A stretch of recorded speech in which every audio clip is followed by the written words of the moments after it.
Mesdames, Messieurs, bonjour. Merci de nous renouveler votre fidélité. Votre émission, Le Jury du Dimanche, reçoit une grande dame.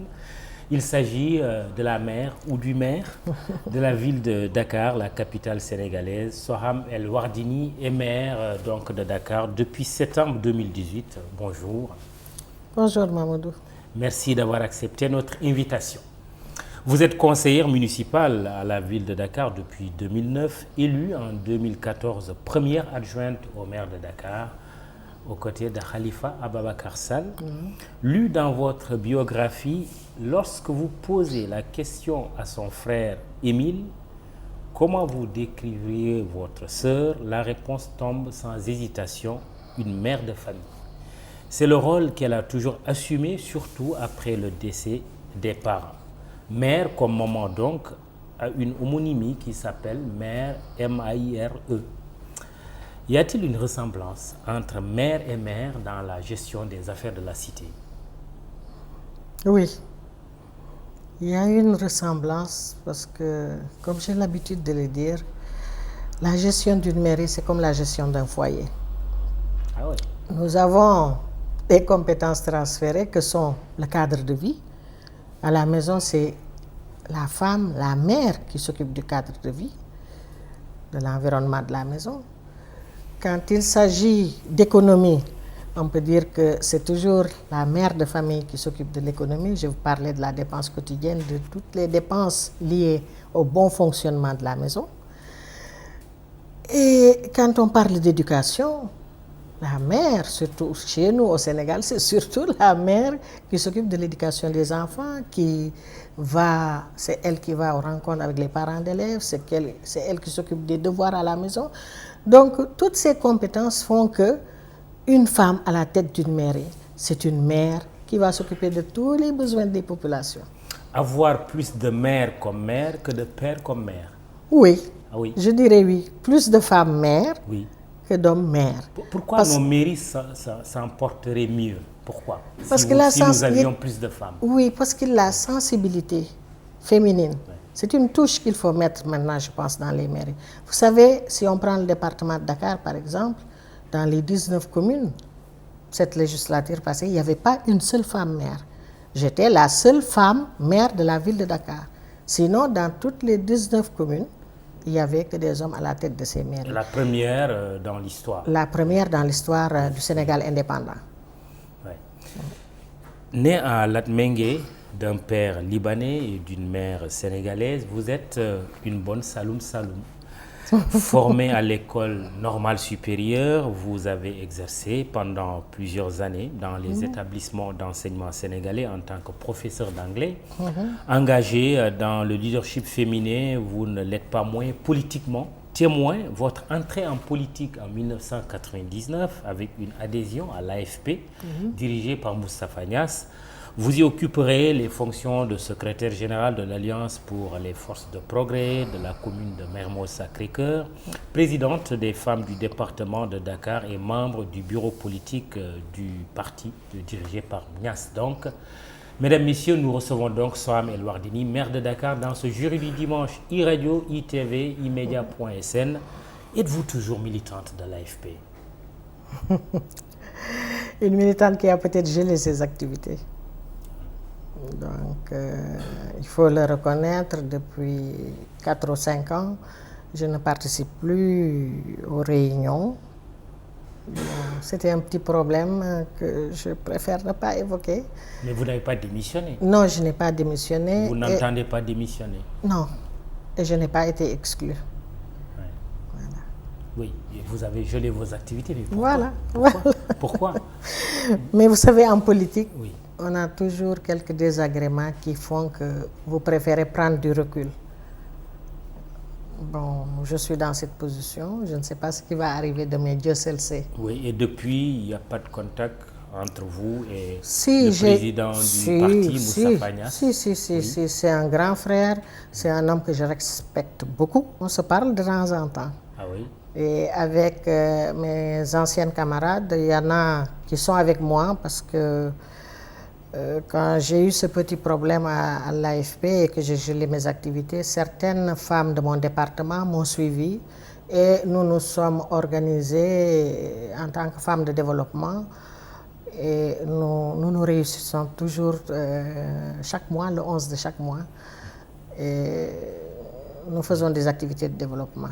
Oui, on semble vous reprocher justement ce militantisme à l'AFP en disant même, mais Soham El Wardini, réélue, elle regagnerait la mouvance présidentielle. Bon, vous savez, les commentaires vont bon train. Oui. On me reproche beaucoup de choses. Mais moi, je suis tranquille avec ma conscience. Ce que je dois faire, je le ferai. Si maintenant, me voir travailler avec tout le monde veut dire que je ne suis pas avec certains, je suis avec d'autres, ça vraiment, moi, je ne comprends pas. Quand je suis arrivée à la ville, quand j'ai été élue en 2018, j'ai dit je travaillais avec tout le monde. Parce que dans un conseil municipal, quand même, on travaille pour les populations qui nous ont élus. Nos obédiences politiques, on nous a toujours dit et on s'est mis d'accord pour les laisser à la porte de l'hôtel de ville et travailler pour les Dakarois. Maintenant, la politique, chacun aura un choix à faire un jour ou l'autre. Oui. Ce qui se passe dans notre pays, tout le monde le dit d'ailleurs, qu'il y aura une recomposition. Oui. Alors, le temps n'est pas à ça. Pour l'instant, vraiment, Mamadou, moi, pour l'instant, Oui. je me consacre à la ville de Dakar. Oui. Je travaille comme maire de la ville de Dakar. Oui. Le reste, vraiment, pour l'instant, ne m'intéresse pas. Oui, la coalition Tahaou Dakar, si on a compris, c'est une coalition arc-en-ciel. Il y a beaucoup de partis politiques, de tous bords. Oui. Oui, mais comment vous comprenez qu'on vous reproche d'appartenir à l'AFP? Ben, c'est ce que je dis à tout le monde. Dans cette coalition de Tahaou Dakar, il y a des PS, il y a des AFP, des gens de la LD, et tous ces gens-là sont encore dans leurs partis respectifs. Les PS vous diront, on nous a exclus, mais nous sommes PS, nous avons l'ADN du PS, personne ne peut nous renvoyer du Parti socialiste. Les gens qui sont à l'AFP, tels que des collègues qui sont dans Tahaou Dakar, sont toujours à l'AFP et on ne leur fait pas ce reproche. Pourquoi à moi? On me dit toujours, toi, si on t'élit, si on te réélit, tu vas retourner, tu iras dans la mouvance présidentielle. Mais si je veux, je le fais. Personne ne peut me dire ce que je dois faire. C'est à moi de décider. Et le moment venu, je déciderai. Très bien. Lamine Diack, on va lui rendre hommage. Il nous a quittés il y a 2 à 3 jours. Des condoléances à sa famille, bien sûr. Lamine Diack, qui a été maire de Dakar. Un témoignage sur lui. C'est une grosse perte pour le Sénégal, je dirais même pour l'Afrique. Parce que Lamine Diack, c'était le premier champion en athlétisme de la France. Il nous a valu beaucoup de fierté. Lamine Diack, c'était aussi le président de la Confédération africaine d'athlétisme et président de l'IAAF. C'était aussi, à part le sport, puisque c'était un grand sportif, c'était aussi un homme d'État. Il a été secrétaire du gouvernement chargé du sport à l'époque, maire de Dakar, questeur à l'Assemblée, mais aussi vice-président à l'Assemblée nationale. Ce que je peux dire que c'était un grand homme. Et après tout ce qui est arrivé, il est quand même resté un homme digne, stoïque. Vraiment, c'est une très grosse perte, et pour le Sénégal et pour le monde entier. Je présente mes condoléances à sa famille. Justement, il a connu des déboires judiciaires poursuivis par la justice française en tant que président de l'I2AF. Ma question, c'est que quelle réflexion vous inspire le sort de nos héros, en tout cas de ceux-là et de celles-là que nous considérons comme des héros? Et au passage, on a vu la classe politique, après son décès, réagir presque à l'unanimité pour lui rendre hommage. Une classe politique sénégalaise qui a été timide justement quand il a vécu ces déboires judiciaires. Quelle réflexion sur ce que j'appellerais le sort de nos héros, comme Lamine Diack? J'étais très triste, moi. Parce que imaginez-vous, Il est rentré peut-être il y a 6 mois. Ouais. Qu'est-ce qu'on a fait, moi y compris, pour le sortir de toute cette histoire? Les gens ont parlé, mais timidement. On ne l'a pas assez défendu, je pense. Et s'il était encore resté en France, on nous aurait amené quelqu'un dans un cercueil. Ouais. Et hier, quand j'étais à l'enterrement, quelqu'un m'a dit, s'il était resté en France, lui-même, quelquefois, quand il allait dans ces cérémonies de levée du corps, il disait, est-ce que moi aussi, on ne va pas me ramener dans une caisse comme ça? Donc, il va falloir vraiment qu'on essaie de nous mobiliser, de sensibiliser aussi bien les hommes politiques, les gens de la société civile, pour qu'à chaque fois qu'on aura un problème comme celui-là, qu'on essaye de nous battre et de le résoudre. C'est triste ce qui arrive. Ouais. C'est vraiment triste. Et on n'a pas encore trouvé la bonne solution pour nous défendre. En tout cas, paix à son âme, lui, Lamine Diack, et sincères condoléances à sa famille et à l'ensemble du monde sportif, puisqu'il était surtout de ce monde-là. Alors, votre candidature, on va y revenir, en tant que maire sortante, n'a pas été validée par la coalition Yewwi Askan Wi, qui a choisi d'investir Barthélémy Diaz, et vous avez choisi l'Union citoyenne Buntu Bi de Théodore Monteil. Pourquoi? Un choix par défaut ou... Voilà. Qu'est-ce qui s'est passé? Je n'avais pas le choix, Mamadou. J'ai su que je n'étais pas la candidate de Yewwi. Je n'étais pas la candidate de Taxawu, je peux dire, parce que c'est Taxawu, en principe, qui devait proposer cette candidature à la coalition. Donc, je peux dire que Taxawu Yewwi na ma, mais à la dernière minute. Donc, c'est à 24 heures que j'ai su que je n'étais pas choisie. Et il me fallait tout de suite mettre quelque chose. Pourquoi? Parce que je suis candidate sortante. J'ai le droit de défendre mon bilan. Ma candidature, elle est légitime. Heureusement qu'une semaine avant, j'avais rencontré une investie de l'Union citoyenne Buntu Bi. Je remercie d'ailleurs les responsables de ce parti qui ont accepté de porter ma candidature. Donc, une dame qui faisait la proximité est rentrée, nous avons discuté, comme par hasard.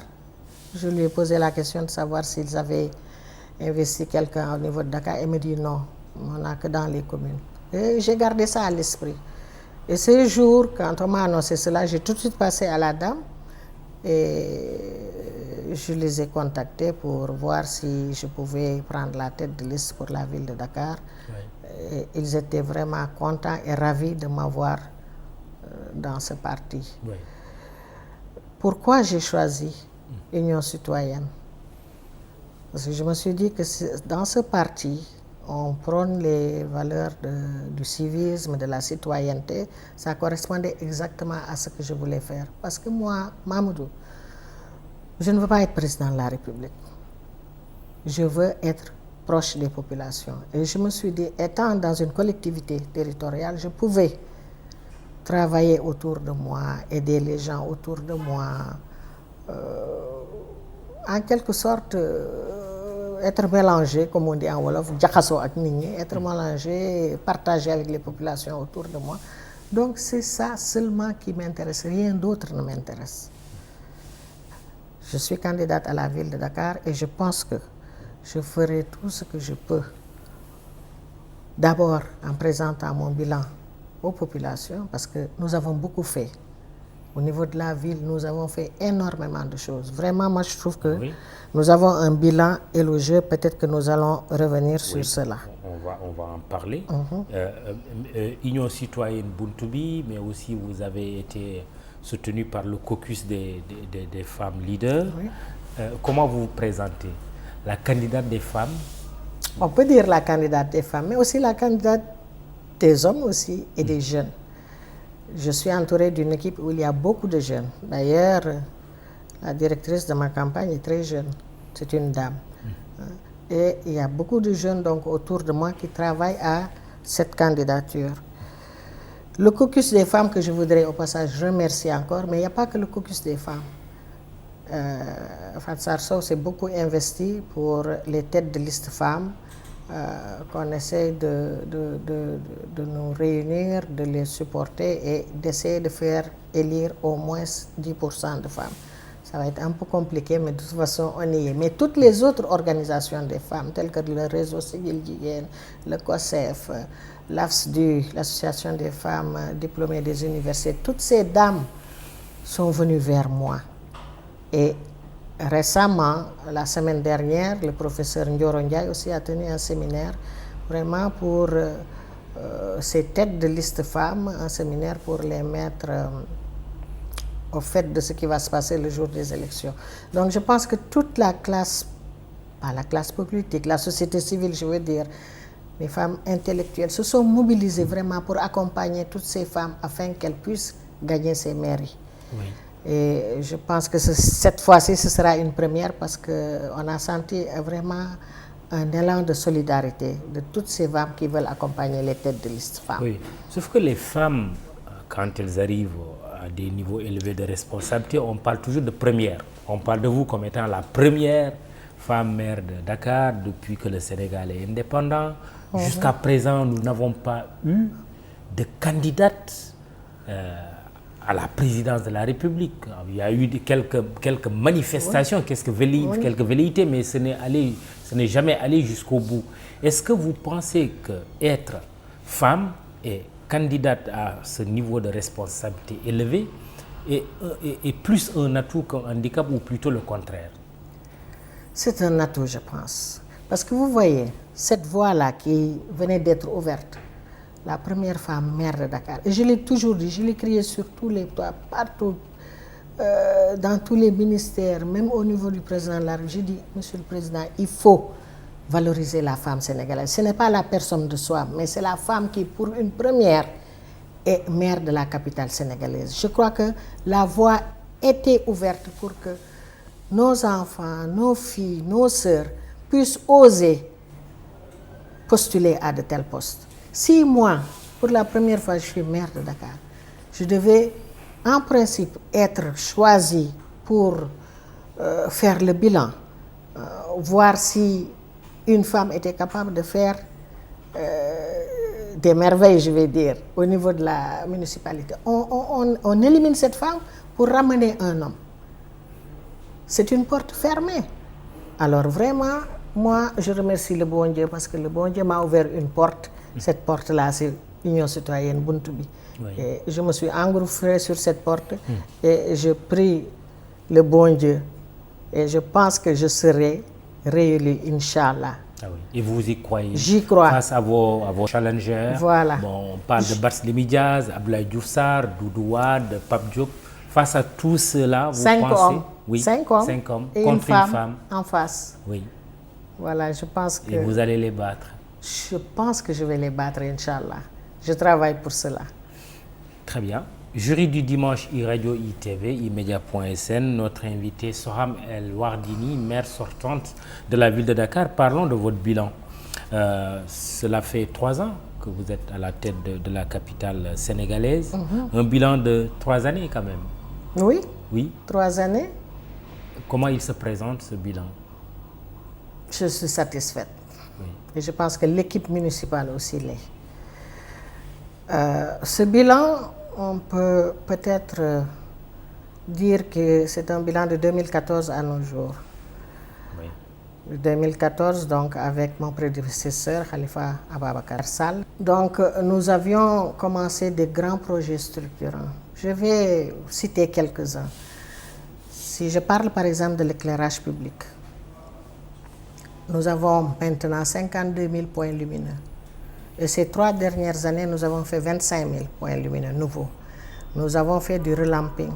Nous avons changé les ampoules orange. Oui. On les a changées en LED, en faisant une économie d'énergie de 40% à peu près.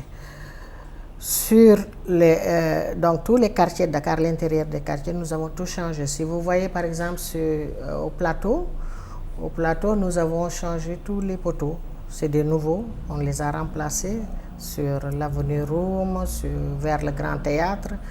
Donc, ce programme se poursuit. Nous avons aussi un programme de la voirie que nous avions en 2013-2014, un programme de la BOAD sur un prêt de 9 milliards qui a été entièrement exécuté. Nous allons commencer la semaine prochaine une autre phase sur la voirie financée entièrement sur le budget de la ville de Dakar. Sur les bâtiments, les travaux, vous avez vu que nous avons réfectionné l'hôtel de ville, nous l'avons réhabilité sur un montant de 800 millions. Un autre bâtiment R+2 est aussi construit pour des bureaux à l'intérieur de la cour de l'hôtel de ville. Nous avons aussi la maison des arts plastiques en finition que nous allons peut-être inaugurer l'année prochaine. Ça, c'est aussi dans le domaine de la culture. Ce que nous avons fait au niveau de la santé, c'est énorme. Avec la Covid, nous avons à peu près mis 3 milliards. Déjà, nous avions versé sur le fonds de la Covid-19, mais ensuite, nous avons acheté du matériel pour les hôpitaux. Nous avons aussi aidé les écoles. Vous vous rappelez, quand on avait fermé les écoles, pour rouvrir, il fallait les équiper en matériel sanitaire, en masque, en gel, en lave-mains. Donc, c'était énorme. Et je pense que, et ça, l'IA a l'habitude de le dire, si la ville de Dakar n'était pas là, je pense que les écoles n'auraient pas pu reprendre à l'époque. Donc, tous les lycées, les collèges et même le privé, la ville de Dakar a donné à tout le monde. Oui. Donc, nous avons énormément fait pour la Covid. Récemment, nous avons amené du matériel médical pour les CTE. On en a donné à l'hôpital Le Dantec, au CTO, Idrissa Pouye et à Fan. Au niveau de Abass Ndao aussi, nous avons équipé cet hôpital d'un scanner. Vous savez, le prix du scanner est très cher et à Abass Ndao, on a pu quand même baisser les prix pour le scanner. Il est aussi prévu la construction d'un pôle mère-enfant. Au niveau d'Abass Ndao, le marché a été lancé. Hier seulement au conseil d'administration, le directeur me disait qu'il voulait encore qu'on lui trouve un IRM. Et ça, peut-être qu'on pourra voir dans le budget de 2022. Oui. Ça, c'est pour la santé. Oui. L'éducation, je termine, parce qu'on ne peut pas tout dire. Oui. Mais pour l'éducation, la ville a énormément fait. Rien que pour les prises en charge, nous sommes à 2 milliards. Pour les prises en charge scolaires, aussi bien au niveau national que sur l'international. Pour les établissements, nous sommes en train de réfectionner les établissements scolaires, surtout les collèges. Parce que normalement, nous avons en charge les lycées et les collèges. Mais avec le ministère, on s'était entendu pour laisser les lycées au ministère et nous occuper des CEM. Quand vous parlez de prise en charge, ça renvoie à quoi exactement? Des allocations scolaires. Des allocations. Voilà, Bourse, pour les écoles de formation. Voilà. D'accord. Combien de milliards vous dites? 2 milliards. 2 milliards. D'accord. Parce que si je fais la genèse, au début on était à 1,2 milliard, mais là on est arrivé à 2 milliards pour les prises en charge scolaires dans les écoles de formation. Donc nous avons aussi financé le permis de conduire pour les jeunes qui avaient décroché. Donc nous formons 2000, c'était 1500, mais nous avons fait une rallonge de 500. Alors, en plus de cela, nous avons réhabilité, je l'ai déjà dit, les écoles et nous avons construit 4 infirmeries. Nous sommes en train de les finir. 4 infirmeries pour les établissements scolaires, un dans chaque IEF pour couvrir toutes les écoles de la zone. Très bien. Vous aurez l'occasion de parler de votre bilan pendant la campagne pendant électorale. la campagne. Mais on en a une idée, un bilan de 3 ans, mais il y a quand même une partie de ce mandat-là qui a commencé en 2014, qui a été assumé plutôt par Khalifa Sall. Khalifa Sall qui lui-même a été élu maire déjà en 2009. Est-ce que vous assumez le bilan de votre prédécesseur? Oui, je l'assume. Totalement. Oui, je l'assume totalement. Totalement. Parce que nous avons travaillé ensemble. C'est un bon bilan. C'est un bon bilan, c'est un bilan parfait. Vous savez, on a été réélu en 2014 parce qu'on avait très bien travaillé de 2009 à 2014. Et c'était la continuité. En 2014, on devait finir tous ces grands projets et même d'autres plus importants encore. Malheureusement, ce qui est arrivé est arrivé. Qu'est-ce qui est arrivé? Et les problèmes qui ont arrêté cet élan Oui. où nous devions vraiment faire de Dakar la plus belle ville d'Afrique de l'Ouest. L'affaire de la caisse d'avance. Oui. Oui. Khalifa Sall a été condamné. Il a été contraint de quitter la mairie. Oui.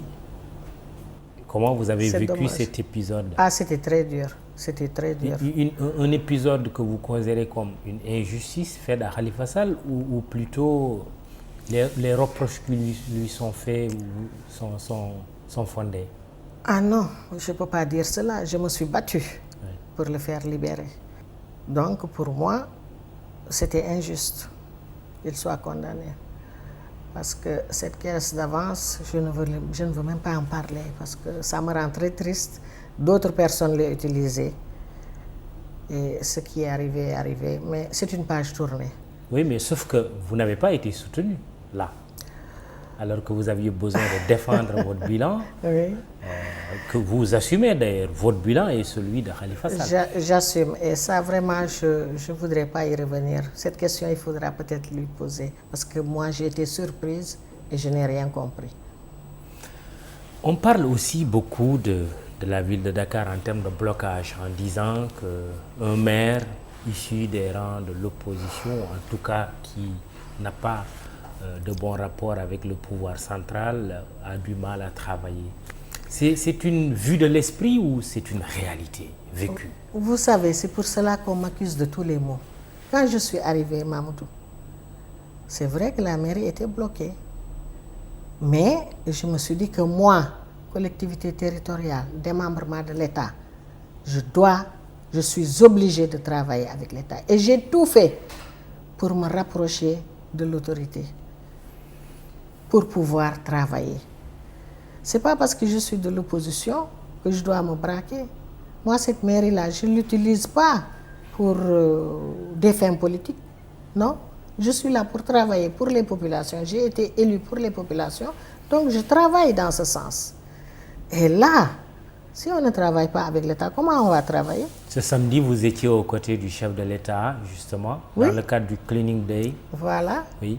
J'ai été là-bas parce que, vous vous rappelez, avant la Covid, on avait déjà démarré ce genre d'activité. Il fallait les faire le premier samedi de chaque mois. Malheureusement, la Covid est arrivée, on a dû arrêter. Mais pour vous dire, ce Cleaning Day, moi je l'appelle Set Setal. C'est mon programme phare. Quand j'ai été élue, j'ai dit que je ne voulais plus entendre citer Dakar parmi les villes les plus sales au monde. Et nous avons mis en place Dakar ville propre et ville verte. Et ça, j'ai convoqué tous les services de la ville de Dakar, tous les ministères concernés, et nous avons tenu une grande réunion à l'hôtel de ville. Et c'est là où nous avons mis en place un comité technique de salubrité. Et dans ce comité technique, il y a tous les services de l'État. Nous avons fait un arrêté donc pour installer ce comité technique et travailler avec tous les services qui se réunissaient tous les mercredis à la DST pour faire des programmes pendant les week-ends. Des programmes de désencombrement, de désensablement, de plantation d'arbres. Nous avons travaillé jusqu'à l'arrivée de la Covid qui avait un petit peu ralenti ce travail que nous faisions dans le programme de Dakar, ville verte et ville propre. Quand vous dites que c'est votre programme, on vous a piqué votre idée? En tout cas, moi quand je l'ai annoncé, c'était en 2018. En 2019, quand le chef d'État a été réélu, quand il a décliné son programme, il a parlé de Dakar, ville propre. J'étais très contente dans la salle. Alors les gens qui étaient autour de moi me disaient, alors Madame le maire, vous êtes contente? Je dis oui, parce que moi, ça, c'est mon programme. Oui. Bon, ce programme, il existe depuis des années, même du temps de Mamadou Diop, il y avait des Set Setal qu'on faisait. Donc, c'est quelque chose qu'il faut renforcer. Oui. Pourquoi il est utile, selon vous, que le maire de Dakar puisse travailler en étroite collaboration avec le pouvoir central et plus particulièrement avec le président de la? Mamadou, nous avons des compétences transférées. on ne peut pas ne pas travailler en collaboration avec l'État. Si je prends Dakar Ville Propre, si je veux réussir cette mission, je dois travailler avec le ministère de l'Environnement, avec le ministère de l'Urbanisme, parce que c'est lui, par exemple, aujourd'hui qui organise cette journée avec les collectivités territoriales. Il en est de même pour toutes les autres compétences transférées. À chaque fois, nous devons nous mettre en relation avec le ministère concerné pour mieux réussir cette mission. Et je pense que ça, on ne peut pas travailler seul. On a des moyens, mais les moyens ne suffisent pas souvent. Nous n'avons pas les moyens de l'État.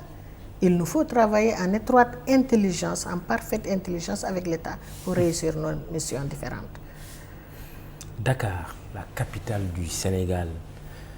Il y a même ce fameux rêve de Senghor. En 2000, Dakar sera comme Paris, donc ville lumière. Mais quand on fait une photographie de Dakar, Madame le maire, qu'est-ce qu'on voit? L'insalubrité, l'insécurité, mais aussi le foncier. Chacun construit n'importe comment. Le domaine public maritime est occupé de manière anarchique. Ce visage de Dakar n'est pas beau à voir. C'est pourquoi notre mission, c'est de nettoyer, de fleurir, d'embellir la ville. Le désencombrement, Mamadou, vous qui parlez de cela, si on veut faire un bon désencombrement, on doit être accompagné par les services de la police, par le ministère de l'Urbanisme. On ne peut pas le faire tout seul. Vous vous rappelez, avec les ambulances, ce qui s'est passé? Nous avions réussi à l'époque de dégager tout le centre-ville. Et là, c'est là où la ville de Dakar a fait un énorme travail. Nous avons, Mamadou, 3 ou 4 centres commerciaux qui sont prêts depuis 5 à 6 ans et les gens ne veulent pas les intégrer. Nous avons Kermel, un espace Kermel que la ville a financé sur ses propres fonds. On a construit un centre commercial. Jusqu'à présent, les gens ne veulent pas rentrer. Nous avons Félix Eboué. Nous avons là-bas, je pense, 3500 cantines et box. Les gens sont sur Faidherbe. Si vous allez à Sandaga, nous avons Djili Bay. Alors, j'avais discuté et nous avions ensuite le marché Sandaga, malheureusement, qui a été démoli. Et nous avions discuté avec le maire du plateau pour essayer de nous entendre. Et lui-même était prêt à venir nous accompagner, à le prévoir dans son budget qui vient de se terminer, pour qu'on puisse installer tous ces ambulants à l'intérieur. Parce que ça, pour que les gens puissent circuler librement à Dakar, pour que cette mobilité-là soit réelle, il faut dégager tous les trottoirs. Mais pourquoi vous ne le faites pas? Mais combien de fois on a essayé de le faire? Oui, on enlève, même le désencombrement, on désencombre, mais la nature a horreur du vide. Si tout de suite on n'aménage pas, les gens reviennent. Et là, vous êtes prête, bon, vous êtes en fin de mandat, c'est vrai. Oui. Vous êtes prête à, une fois réélu, si les Dakarois vous accordent leur confiance, à poursuivre les opérations de désencombrement? Bien sûr, bien sûr. Nous sommes prêtes et je pense que cette fois-ci, ce sera la bonne. C'est courageux de votre part de le dire à quelques semaines de l'élection, des élections locales. Vous savez... Parce que ce qui se passe, c'est que la classe politique semble faire de petits calculs du genre, si je le fais, les marchands ambulants, puisque vous avez donné leur exemple, ne vont pas voter pour moi. Moi, ce que je dois faire, je le ferai. Évidemment, je vais être réélu. Mais si chacun de nous, chaque Sénégalais est un citoyen, chaque Sénégalais doit veiller à son bien-être personnel.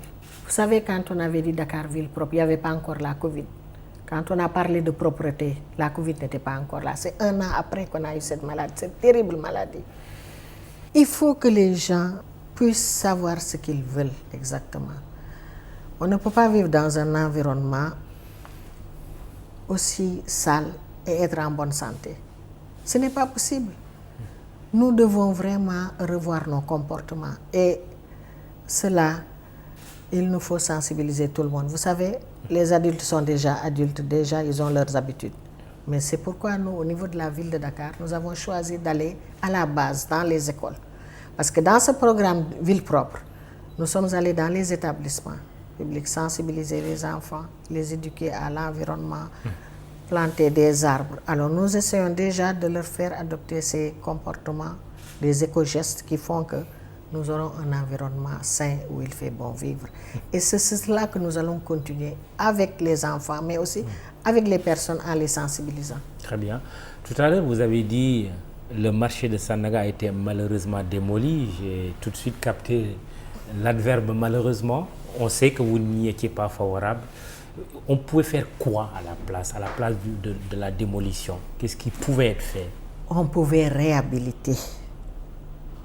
Et nous avions vraiment des experts qui nous avaient dit que c'était possible. Et là, ce marché a beaucoup traîné parce que vous savez, il avait brûlé en 2013. Ouais, il a souvent brûlé. Il a souvent brûlé, mais en 2013, on l'avait fermé finalement. Et je rappelle que ce marché appartient à la ville de Dakar. Le TF est au nom de la ville de Dakar. Et quand on a fait la dévolution du patrimoine avec l'acte 3, c'est resté à la ville de Dakar. C'est un bien de la ville de Dakar. Moi, en tant que maire, je dois défendre le patrimoine de la ville. Sauf je ne que peux là, pas c'est l'État qui a pris la décision. Bon, là, jusqu'à présent, vous savez, moi, cette histoire vraiment, parce que nous avons eu plusieurs discussions. D'abord avec l'ancien ministre de l'urbanisme, Karim Fofana, qui nous avait convoqués, le maire du plateau, moi-même, le préfet, et nous avions beaucoup discuté. Parce que je rappelle que ce marché, à l'époque, c'était avec Khalifa qu'on avait commencé les démarches. Ensuite, avec le ministre Alioune Sarr, il y a eu plusieurs réunions, le maire Pape Seck, ils se sont réunis plusieurs fois. Et finalement, l'État avait décidé de reprendre, d'aider à la construction, avait promis aux commerçants de reprendre. Et c'est ensuite que le maire du plateau est entré dans cette construction en disant que ça se trouve dans son périmètre. La ville de Dakar, donc nous avons essayé ensemble et j'étais d'accord pour même que la ville le fasse avec la commune et l'État. Et moi j'attendais. J'attendais quand un beau jour j'ai vu un appel d'offres, j'ai alerté, mais les gens n'ont pas réagi jusqu'au jour où on a vu qu'il avait commencé à démolir. Bon, j'aurais pu à l'époque amener les volontaires, faire des histoires, mais je ne suis pas ce genre. Et puisque c'était avec la Covid, les rassemblements étaient interdits, je ne voulais vraiment pas perturber. Oui. Nous avons convoqué un conseil municipal et nous avons discuté de Sandaga. Et c'est là où nous avons décidé de saisir la justice. Donc l'affaire est aux mains de la justice. Ah oui, le dossier, où est-ce qu'il en est? Il est en cours. Oui. Il est en cours. À quel niveau? Avec nos avocats qui sont en train de suivre. Et le dossier, depuis lors, il traîne? Traîne. De toute façon, on appelle ça assez souvent les avocats. Peut-être qu'ils n'ont pas encore évoqué. On verra. D'ici la semaine prochaine, peut-être qu'on aura du nouveau. Très bien. Soham El Wardini est l'invité du jury du dimanche. Elle est la maire sortante de la ville de Dakar. Parlons du domaine public maritime. Aujourd'hui, pratiquement le littoral est privatisé. Les citoyens n'y ont plus accès. Cela est encore plus visible dans la capitale. Avez-vous une idée de solution? La solution, ça c'est mon avis personnel. Je me dis que est-ce qu'on peut raser tout ce qu'il y a là-bas? Tout ce qu'il y a sur le littoral. Et pourquoi Je pas? pense qu'il faut arrêter la saignée. Arrêter et vraiment... Mais le mal est déjà fait. Le mal est déjà fait, mais là, il y a un plan d'aménagement qui est en train d'être fait avec l'État. Ils ont commencé les travaux sur la corniche. C'est-à-dire que tout ce qui reste et qui n'est pas occupé, on doit tout de suite l'aménager. Maintenant, démolir tout cela, ça sera une énorme perte. Oui. C'est mon avis. Oui, mais perte pour qui? Pour ceux qui ont aménagé. Il faut discuter avec eux. Et pour l'État aussi, parce que l'État va sûrement les dédommager aussi. Oui, certainement. Voilà. En tout cas, je pense qu'il faut porter une réflexion sur cela. Les gens avaient déjà commencé à se réunir. Bon, je pense qu'on trouvera peut-être une solution. Mais ce qu'il faut, c'est arrêter. Ne plus autoriser quoi que ce soit. Vous savez, les autorisations de construire, c'était avec la ville. À un moment, ce n'est plus avec la ville, c'est avec la commune. Sur le domaine public maritime, je crois que même il y a une partie où l'autorisation est donnée au niveau du ministère ou de la présidence, je ne sais pas exactement. Dakar, ville lumière, je le disais tout à l'heure, mais Dakar, que vous qualifiez comme la ville de ville-monde, en référence aux grands événements qu'elle va abriter dans les années à venir. Le Forum de l'eau, prévu en mars 2022, c'était déjà prévu l'année dernière à cause de la Covid, donc cette manifestation aura lieu en 2022. Forum de l'économie sociale et solidaire en 2023. Les JOJ qui ont été reportés à 2026. Comment Dakar s'y prépare? Vous savez, tous ces événements, ce sont les villes qui les portent. Le Forum de l'eau, c'est Dakar 2022, c'était Dakar 2021, c'est Dakar 2022 maintenant. Et les collectivités territoriales seront fortement impliquées. Et la ville de Dakar, en collaboration avec l'AMS, est en train de travailler sur cela. Le Forum de l'économie sociale et solidaire, comme vous l'avez dit, nous l'avons gagné nous-mêmes. En matière d'économie sociale et solidaire, Dakar est une pionnière. Et sur les 76 pays qui étaient en train de compétir, donc Dakar a gagné pour l'organisation en 2023. Un événement mondial donc. Et les JOJ, vous l'avez vu, nous l'avons tous suivi ensemble. J'ai été moi-même à Buenos Aires chercher le drapeau pour l'organisation qui était prévue en 2022 et qui a été reporté en 2026. Tous ces événements donc phares, ces événements mondiaux font que Dakar est une ville-monde. Moi, je la qualifie de ville-monde parce que nous sommes très respectés sur l'international. Dakar est vice-président à l'AIMF, président de l'Afrique de l'Ouest en CGLU Monde et CGLU Afrique. Donc, toutes ces organisations font que Dakar est respecté à travers le monde. Et nous sommes assez souvent invités sur l'international pour représenter quelquefois même l'Afrique. Alors nous devons donc continuer à travailler dans ce sens, mais aussi faire de notre ville, comme vous dites, une ville lumière. Nous allons vers les fêtes, ville lumière, vous parlez peut-être de pavoisement. Vous avez vu qu'on a commencé déjà à pavoiser les grandes artères. Évidemment, avec les travaux du BRT, ça va être un peu compliqué pour cette année. En fait, je suis dans la provocation en parlant de ville lumière. Je mets les guillemets. Hein? Oui. Voilà. Oui. Voilà, je pense que nous faisons beaucoup dans ce domaine, Mamadou. Pour l'éclairage, par exemple, la nuit, Dakar est bien éclairé. Hein? Évidemment, il reste des petites poches et nous sommes en train de travailler sur cela. Le pavoisement, je le disais, chaque année, en fin d'année, nous voulons avoir une ville festive, une ville où les jeunes pourront célébrer la nouvelle année. Oui, c'est le cas, on est en fin d'année. Voilà, on est en fin d'année et vous savez que la ville organise un grand rébellion qui dure 3 jours pour vraiment que les populations puissent sortir en famille, s'amuser et fêter la nouvelle année. Oui, c'est quoi le programme? Qu'est-ce qui fait la particularité du Rébellion 2021? La particularité du Rébellion, nous essayons de choisir parmi nos artistes.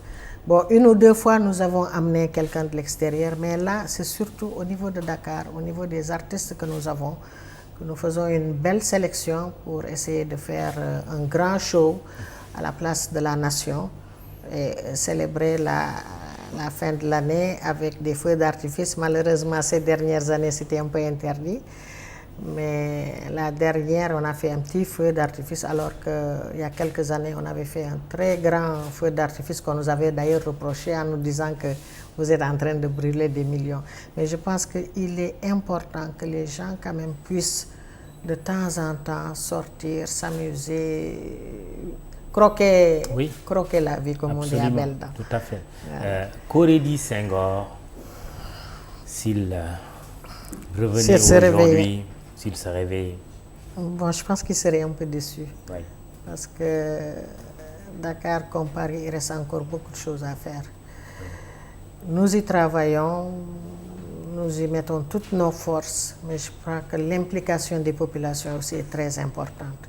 C'est pourquoi nous, au niveau de la ville de Dakar, nous avons choisi une démarche participative et inclusive. Tout ce que nous voulons faire dans les quartiers, nous en discutons vraiment avec les populations. Et même ces set-setal, quand on les fait, c'est sur invitation des populations qui ont déjà choisi un programme et qui viennent à la réunion du comité technique nous le proposer pour qu'on puisse les accompagner. Vous avez promptement réagi aux déclarations stigmatisantes de M. Gaston Mbengue contre votre concurrent Barthélémy Diaz.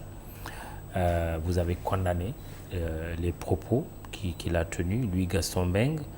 On parle beaucoup du vivre ensemble aujourd'hui dans notre pays, qui est un défi, qui est un enjeu à la fois. C'est quoi être Dakarois aujourd'hui?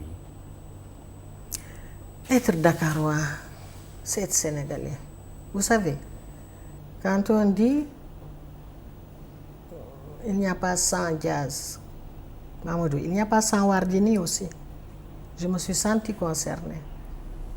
J'ai réagi. Mais ce n'est pas parce que je suis concernée seulement que j'ai réagi. Je dis que ça, c'est une forme de violence. Vous savez, la violence, ce n'est pas seulement le fait de se donner des coups de poing. Il y a toutes sortes de violences. Et cette déclaration-là, c'était une violence pour moi. Nous sommes tous des Sénégalais. Le nom, peu importe le nom de famille. Un Wardini qui est né à Latmingué n'est pas sénégalais. Et il y a quelqu'un de mère sénégalaise en plus. Oui, quelqu'un qui a dit mais pourquoi Soham Wardini ne se présente pas à Latmingué d'ailleurs? Mais justement parce que moi je réside à Dakar depuis 1973. Latmingué, c'est vrai, c'est ma base naturelle, je suis née là-bas.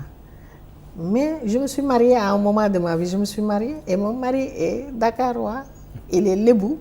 Il fallait que je vienne habiter à Dakar. Est-ce qu'à l'époque, quand je venais de commencer à faire la politique, mon mari me laissait aller tout le temps à Latmingué? Il est Wardini aussi? Non, il n'est pas Wardini. Mais il n'y a que le Wardini qu'on entend là. Vous cachez son nom. Il n'est pas Wardini. Allez, donnez-nous le nom. Il est si. Ah, mais voilà. Donc, Soham El Wardini ici. Un petit scoop alors. Oui. Voilà. Oui, Dakarois. Dakarois, je l'ai dit, le Dakarois, c'est aussi un Sénégalais qui aime sa capitale. Parce que Dakar, Mamadou, Dakar, c'est la capitale du Sénégal. Chaque Sénégalais a une part de Dakar. Parce que c'est la capitale de notre pays. Alors, nous devons tous travailler à vraiment embellir notre ville, valoriser notre ville, faire de Dakar un lieu où il fait bon vivre. Parce que le vivre ensemble est très important. Je pense qu'il faut se respecter. Se respecter, c'est accepter l'autre. Quand on vit ensemble, on doit faire des efforts, on doit être tolérant, on doit discuter, trouver des solutions à tous les problèmes que nous pouvons rencontrer. Donc, je ne vois pas qu'on puisse ethniciser telle personne est Diola, telle autre est Wolof, telle autre est Nar, telle autre est... C'est pas important. Oui, l'essence, c'est la nationalité qu'on a, le fait d'être sénégalais. On ne peut pas faire de distinction entre les Sénégalais. D'où l'éducation à la paix, d'où peut-être même la pertinence d'un pacte de non-violence ou d'une charte de non-violence qui fait débat. Que je vais signer. Que vous allez signer. Que je vais signer. Parce que vous savez, moi, je ne suis pas dans pourquoi telle personne a fait telle chose. Moi, je considère que ce que je dois faire, je le fais. Je ne vais pas dire, dites à telle personne de faire ça, parce que si vous le faites, il n'y aura pas de problème. Non. Une charte, c'est pour prévenir, à mon avis. Qu'on se mette d'accord, qu'on signe cette charte-là pour dire que je respecterai tous les termes de cette charte, je pense qu'il n'y a rien de mal à cela. D'autant plus que nous sommes en période préélectorale. Qu'est-ce qui amène la violence en cette période? C'est le manque de consensus. Si les gens n'arrivent pas à se mettre d'accord, s'il n'y a pas de consensus, les gens iront vers cette violence-là. Et je pense que faire une charte qu'on n'a pas encore écrite, parce que les gens sont en train... Les membres de cette charte-là sont en train d'aller voir les hommes politiques pour essayer de leur faire des propositions. On n'a pas encore commencé à écrire cette charte.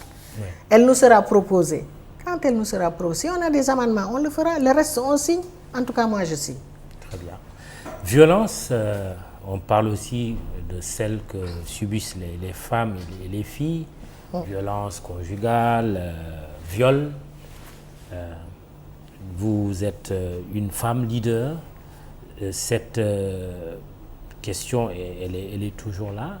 Elle fait débat. Moi, je la condamne fermement. Oui, au-delà des condamnations, oui, il faut condamner, mais au-delà de la condamnation, quelles sont les solutions qui peuvent être envisagées? Il faut sévir. Oui. Parce que c'est bon, condamner verbalement, d'accord. Ensuite, on va au tribunal, c'est 1 année de prison ou je ne sais pas quoi. Non, il faut que ce soit vraiment des condamnations dures pour que les gens ne soient pas amenés à recommencer.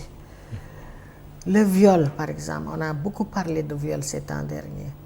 Une femme, si elle se fait violer, ce n'est pas parce qu'elle l'a voulu. Moi, je suis contre toutes ces personnes qui disent voilà, son habillement, son comportement. Non, non. Ces enfants qu'on viole, ce sont nos enfants, ce sont nos filles. L'éducation, c'est vrai, il y a une part de l'éducation aussi. Peut-être qu'elles n'ont pas eu la chance d'être dans des endroits où elles sont protégées, peut-être qu'elles n'en ont pas aussi les moyens, leur famille, peut-être aussi que ces filles ne sont pas surveillées, mais tout ça, je pense qu'il faut réfléchir autour de cette thématique-là. Ce viol-là, Mamoudou, tant qu'on n'a pas fait des condamnations très dures, ça va continuer, ça va persister. Les conditions de vie de certaines populations ne leur permettent pas d'être protégés, d'être sécurisés. Et ça, nous devons y remédier. Oui. Au niveau des écoles, au niveau de la famille, dans les rues de Dakar, par exemple, quand on parle de sécurité, on a parlé tout à l'heure de l'éclairage public, c'est important. Pour les questions de sécurité, si la ville n'est pas éclairée, il y a des tentatives de viol, d'agression, tout ça, nous y travaillons et je pense qu'en bonne intelligence avec tous les ministères concernés, nous arriverons à trouver les bonnes solutions. Miss Sénégal a défrayé la chronique justement parce que une des filles, en tout cas, qui a été Miss en 2020, a parlé de viol dont elle a été victime. Il se trouve aussi que Miss 2021 est une jeune fille, c'est une Dakaroise. Entre les deux situations, celle qui se dit violée, c'est-à-dire la Miss 2020, et celle qui a été élue en 2021 et qui est Dakaroise, vous dites quoi? Je pense qu'elle sera sur ses gardes. Ce qui s'est passé est déplorable parce qu'on ne peut pas laisser je vais dire moi, des enfants à la merci d'individus comme cela. Une Miss, on la protège. Quand on l'envoie quelque part en mission à l'étranger, mais même ici à Dakar, quand elle reçoit des autres étrangers, elle doit être surveillée et protégée. C'est pourquoi moi j'avais condamné cet acte-là. Alors Miss 2021, je pense que cet exemple va lui servir de modèle, je ne veux pas dire de modèle, mais de référence pour qu'elle aussi, elle soit sur ses gardes pour que ce qui est arrivé à la Miss 2020 ne lui arrive pas. Dernière chose, une amnistie pour Khalifa Sall et Karim Wade, ça vous dirait quoi? On prête l'intention au président de la République. Ça va servir à la décrispation. Je pense qu'il faut le faire pour apaiser le climat politique. Vous savez, j'en avais parlé une fois, c'était à l'ouverture du dialogue national, où j'avais demandé au président de la République de libérer Khalifa. Je pense qu'une amnistie peut vraiment amener le calme au Sénégal, réconcilier tout le monde et que chacune de ces personnes-là puisse se présenter, retrouver ses droits et se présenter. Parce que le Sénégal a besoin de tous ses fils. Oui. On a besoin de tout le monde. Et cela, vraiment, si on peut le faire, et ça encore, je vais encore lancer un appel au président de la République pour qu'il le fasse. Aller au-delà de la grâce en accordant l'amnistie. Voilà. Et l'amnistie est quand même votée par l'Assemblée nationale. Voilà, même s'il n'y a pas d'amnistie, je pense qu'il y a 2 articles. Je ne suis pas experte en droit, mais je pense que ces 2 articles qui ont créé la polémique pendant le dialogue. Si ces 2 articles étaient enlevés, je pense que du code on électoral, aurait, article du code du code électoral, électoral, ouais. on n'aurait pas besoin d'aller même vers l'amnistie. Très bien. Il paraît. Bon, j'en suis pas sûre, mais je pense que tout ce qu'on peut faire, Mamadou, pour apaiser le climat, pour faire de la décrispation, il faut le faire. Le Sénégal n'a pas besoin de ça. Nous avons besoin de nous développer avec toutes les ressources qu'on a trouvées dans le sous-sol. Je pense que maintenant, il faut se mettre au travail et arrêter toutes ces polémiques politiciennes. Il faut arrêter ça et travailler. Vraiment, ça, je prie le bon Dieu qu'il nous donne cela. Et ça, le président de la République peut le faire. Encore une fois, on a besoin de tous les fils du pays pour développer notre pays. Travailler, développer, c'est un joli mot de la fin. Merci Soham El Wardini. C'est déjà fini encore? Oui, maire sortant de la ville de Dakar. Jury du dimanche, Mahmoud Ibra Kane. À la technique, Babacar Ndiaye et Ibamar Sen. Réseaux sociaux, Fatimata Ba et Biram Pouy. Pour le compte d'E-Media SN, au texte Babacar Fall, à la photo Pape Doudou Diallo. Bon dimanche, rendez-vous dimanche prochain.